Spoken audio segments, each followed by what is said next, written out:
প্রবাসীরা বেশিরভাগ দেখবেন যে এই মুহূর্তে ভিডিও কলে মেয়েদের সাথে মানে খারাপ অনেক কিছুই করে আর কি। প্রবাসীরা একদমই ভালো মানুষ না। আমি একজন দেশি মেয়ে, আমি মনে করি ইচ্ছা করলে প্রবাসী 4টা ছেলেকে আমি 1 মাসের ইনকাম দিয়ে রাখতে পারবো। মানে আপনার এত টাকা ইনকাম যে হ্যাঁ। 4টা প্রবাসী আপনি তাহলে পালতে আমি পারেন? বাংলাদেশ একটা মেয়ে হয়ে যদি এত টাকা ইনকাম করতে পারি তাহলে ওরা কেন প্রবাসে পড়ে আছে আপনি সেটা বুঝেন আমায়? গল্প করিস নি নানি শাওরি, দেখি আইসি তোর বাপের বাড়ি।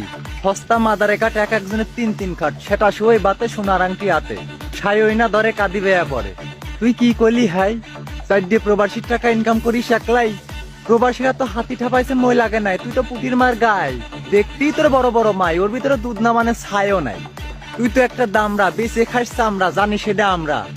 বাংলার মিয়া খলিফা জেনারেশনে পাইতে দিস আর করিস তো রাত দিন ধরে আহ উহ আহ। তোর মতো পতিতার মুখে প্রবাসীদের কথা মানায় না। প্রবাসীদের নিয়ে টোল করার আগে 100 বার ভাববি, নইলে তোর বানের পর থাপুর দিয়ে পুটকি অন ডিভিশন চেঞ্জ করে ফেলাবো। খান কি মাগি।